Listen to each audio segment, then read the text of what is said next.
Hello everyone, Shri IAS academy में आपका स्वागत है। जैसा कि आप जानते हैं कि श्री आईएएस एकेडमी ने आंसर राइटिंग सीरीज की शुरुआत की थी, जिसके अंतर्गत ऑलरेडी हमारे 205 पार्ट आ चुके हैं। ये हमारा पार्ट 206 है। अपने इस पार्ट में हम देखेंगे कि आपके द्वारा हमारे टेलीग्राम चैनल पर किस प्रकार का प्रश्न भेजा गया, उसे आपने किस तरीके से लिखा और वास्तव में आपको उसे किस तरीके से लिखने की आवश्यकता है। तो चलिए शुरू करते हैं। जैसा कि आप देख रहे हैं, ये प्रश्न आपके द्वारा हमारे टेलीग्राम चैनल पर भेजा गया है। तो सबसे पहले हम आपके इस प्रश्न को पढ़ेंगे, फिर आपके उत्तर को पढ़ेंगे और देखेंगे कि वास्तव में आपने इसे कैसे लिखा है और इसमें किन किन बिंदुओं को ऐड करने की आवश्यकता है।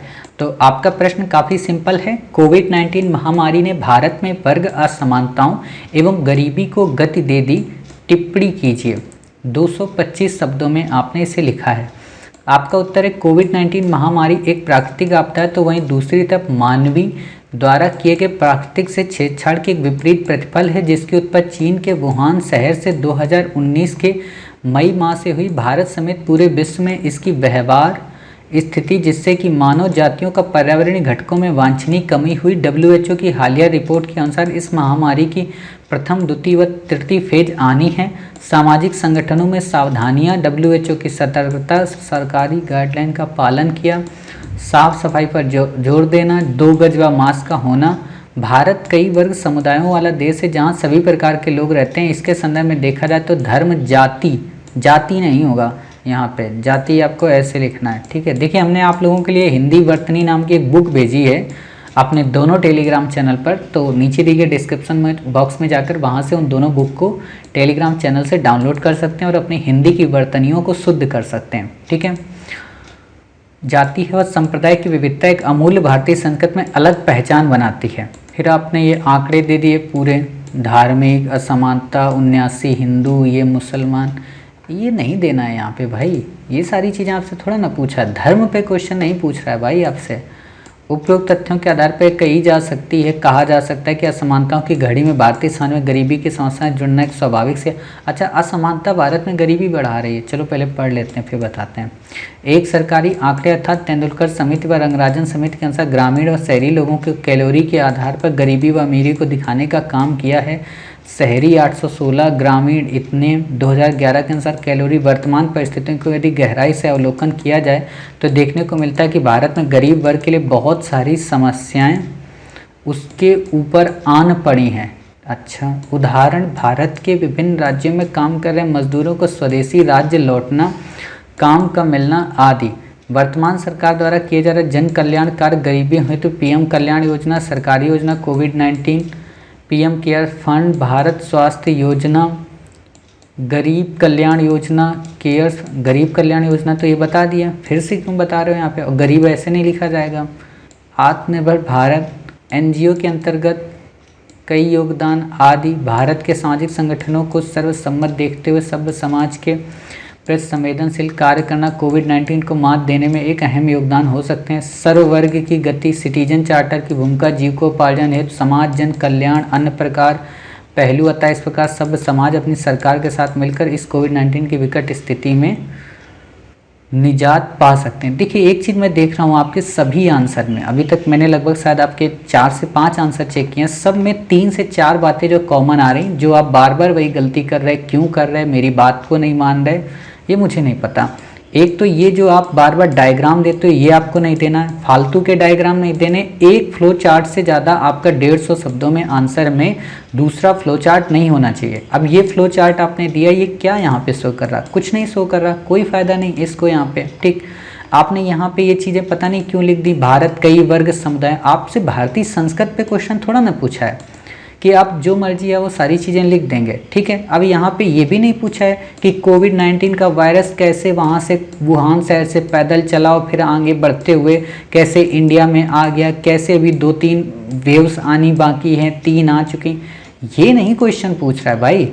आपसे क्वेश्चन जो पूछा है वो लिखिए ना कि कोविड-19 महामारी ने भारत में वर्ग असमानता और गरीबी को गति दे दी। यानी कि वर्ग असमानता और गरीबी समाज में पहले से विद्यमान थी, लेकिन कोविड-19 ने अब इसे बढ़ा दिया। तो बढ़ाने के जो आंकड़े हैं वो दीजिए। बढ़ाने के आंकड़े कौन होंगे, तेंदुलकर समिति के या रंगराजन समिति के? तेंदुलकर समिति कब आई, रंगराजन समिति कब आई, उसका कोविड-19 से क्या संबंध भाई? बढ़ाने के जो हाल ही में जो रिपोर्ट्स आई हैं, चाहे वो अजीज प्रेमजी यूनिवर्सिटी की रिपोर्ट हो या फिर यूएनडीपी की रिपोर्ट हो, उनको आपको यहाँ पे मेंशन करना है, या इंडिया का सेंटर एनवायरनमेंट सिस्टम उसकी रिपोर्ट हो। क्लियर? तो आप सीएससी की रिपोर्ट यहाँ पे जारी कर सकते हैं। यहाँ पे वो चीज़ें मत लिखिए जो जरूरी नहीं है। 2 गज मास्क ये किस बच्चे को नहीं पता? आप 5 साल के बच्चे से भी पूछेंगे उसको ही पता है। तो क्या 2 गज की अगर हम दूरी रखें और मास्क को अगर हम रखें तो क्या गरीबी दूर हो जाएगी? क्या इससे वर्ग असमानता हमारी दूर हो जाएगी? कहीं से भी नहीं दूर होगी। जैसे एक बार मैंने एक आर्टिकल पढ़ रहा था, आर्टिकल क्या, वो टिकटॉक पे वीडियो नहीं आते रहते हैं फेसबुक पे, तो वही मैं देख रहा था। तो उसमें एक बहुत अच्छी बात दी थी कि कोरोना का मतलब ये है कि कोई रोड पर ना निकले।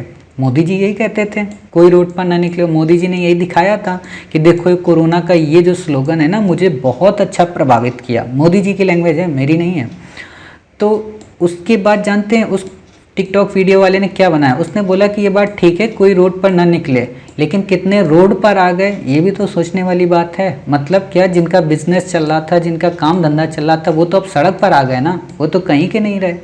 तो ये बातें होती हैं यहाँ पे। तो ये यहाँ लिखने से थोड़ा ना हमारा कोई फ़ायदा है कि 2 गज मास्क काम लिखें। यानी कि अगर मैं कहूँ तो ये कहीं से भी पूरा का पूरा पैरा, ये वाला भी ठीक है, आपका ये पैरा भी और ये पैरा भी, एक लाइन भी यूपीएससी के इस आंसर को फॉलो नहीं कर रही। ठीक है।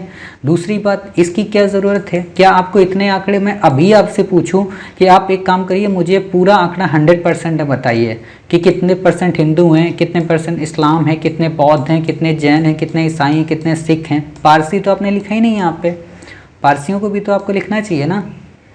तो ये सारी चीज़ें नहीं लिखना है भाई, जो नहीं ज़रूरी है उनको हम क्यों लिखें? धर्म को, तेंदुलकर समिति, रंगराजन समिति का कैलोरी से क्या संबंध, इनको हम क्यों यहाँ पे लिखें? कैलोरी थोड़ा नाम से क्वेश्चन पूछ रहा है।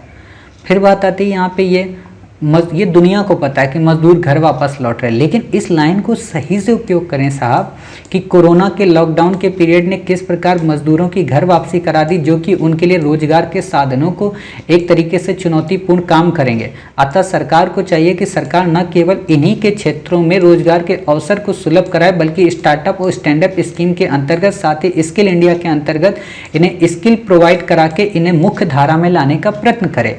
मनरेगा के वेजेस को बढ़ाए, वहाँ पे डेज की संख्या को बढ़ाए, नेशनल एम्प्लॉयमेंट पॉलिसी को लागू करे। हाल ही में अभी मैंने आज ही एडिटोरियल डिस्कस किया था, तो आप उससे भी पॉइंट यहाँ पे अपस्टेट कर सकते हैं। मैंने हालांकि वहाँ पे वुमेन का वर्कफोर्स किया था, बट आप वहाँ पे मैन के वर्कफोर्स को लेकर वो कर सकते हैं। ठीक है, तो ये चीज़ें आप यहाँ से हटाइए, इनको लिखिए सही से। फिर आपने देखिए यहाँ पे वही डायग्राम दे दिया कि सरकार की योजनाएं, इनको बताइए कि ये कैसे काम कर रही हैं। पीएम कल्याण योजना, देखिए यूपीएससी का कहना है कि अगर हम आपको कोई चीज़ कोड में दे रहे हैं तो आप उसे इनकोड करिए, लेकिन आप इतने टैलेंटेड मत बनिए कि आप हमें कोड में दें, क्योंकि हमारे पास समय नहीं कि हम उसको इनकोड करें। ये यूपीएससी की लैंग्वेज है, मेरी नहीं है।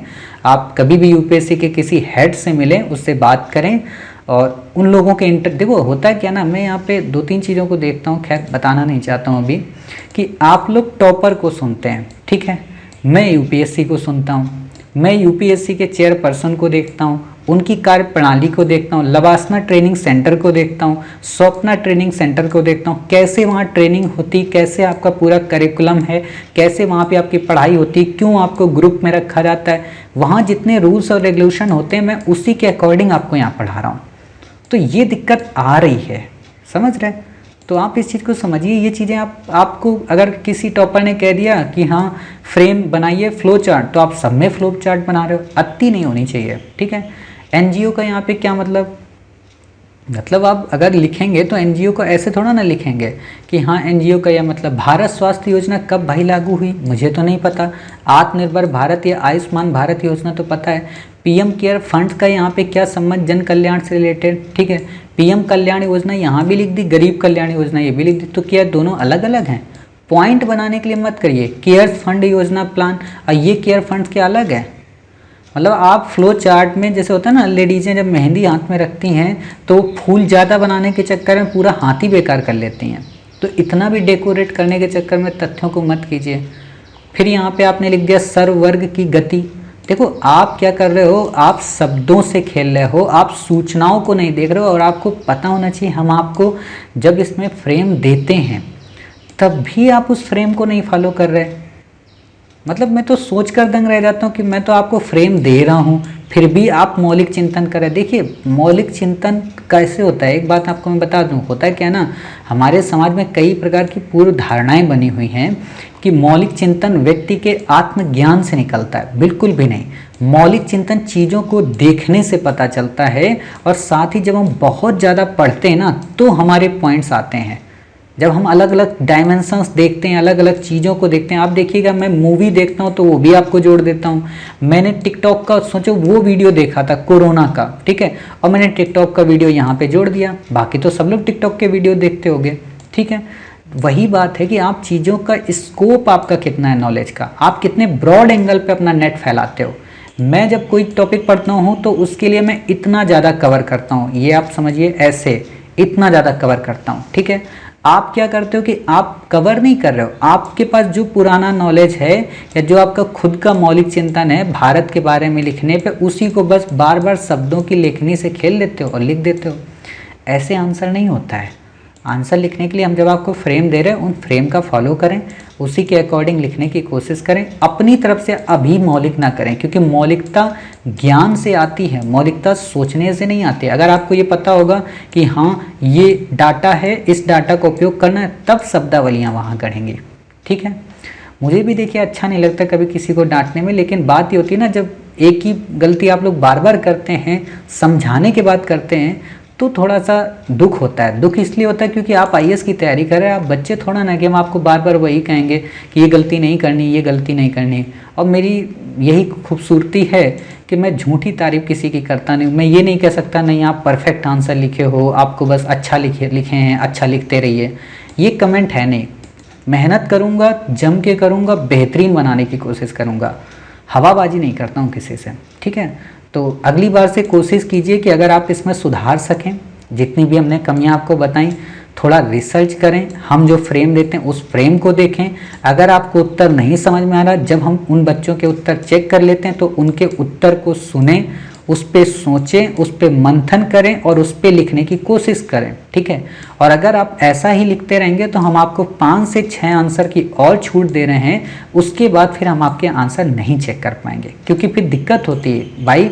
आप 100 आंसर अच्छे चेक करो और अचानक से बीच में वही गलती वाला आंसर आ जाए, बिल्कुल उसी तरीके की गलती की जाए, तो अच्छा नहीं लगता है। क्योंकि हम आपके साथ मेहनत कर रहे हैं, फिर आप क्यों मेहनत नहीं कर रहे, ठीक है।